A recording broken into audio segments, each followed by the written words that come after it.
అమరావతిలో రాబోయే 5 ఏళ్లలో 6,000 నుంచి 10,000 కోట్ల పెట్టుబడులు పెట్టేందుకు మలేషియా కంపెనీలు ఆసక్తి కనబర్చాయి. ఈ నెల 1వ తేదీ నుంచి మలేషియా బృందం అక్కడి మంత్రి, ఎంపీతో కలిసి అమరావతిలో పర్యటిస్తుంది. పర్యటనలో భాగంగా మలేషియా ప్రతినిధులతో కలిసి మంత్రి నారాయణ అమరావతి నిర్మాణ పనులు జరుగుతున్న తీరును పరిశీలించారు. ఆ తర్వాత సచివాలయంలో వారితో భేటీ అయ్యారు.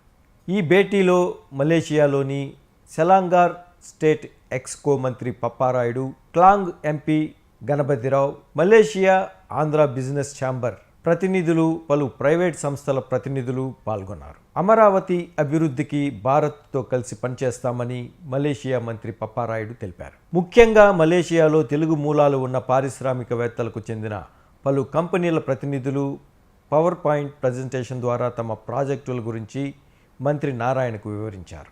ఈ సమావేశంలో మున్సిపల్ శాఖ ముఖ్య కార్యదర్శి Suresh Kumar, CRDA commissioner Kannababu, CRDA అదనపు కమిషనర్ భార్గవ్ తేజ పాల్గొన్నారు.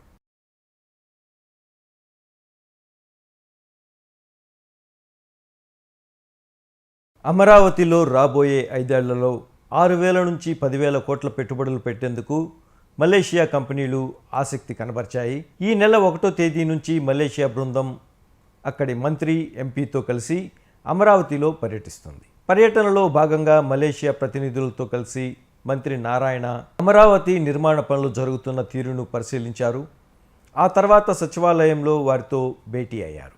ఈ భేటీలో మలేషియాలోని సెలాంగార్ స్టేట్ ఎక్స్కో మంత్రి Papparayudu, clang MP Ganapathi Rao, Malaysia Andhra business chamber ప్రతినిధులు, పలు ప్రైవేట్ సంస్థల ప్రతినిధులు పాల్గొన్నారు. అమరావతి అభివృద్ధికి భారత్తో కలిసి పనిచేస్తామని మలేషియా మంత్రి పప్పారాయుడు తెలిపారు. ముఖ్యంగా మలేషియాలో తెలుగు మూలాలు ఉన్న పారిశ్రామికవేత్తలకు చెందిన పలు కంపెనీల ప్రతినిధులు పవర్ పాయింట్ ప్రజెంటేషన్ ద్వారా తమ ప్రాజెక్టుల గురించి మంత్రి నారాయణకు వివరించారు.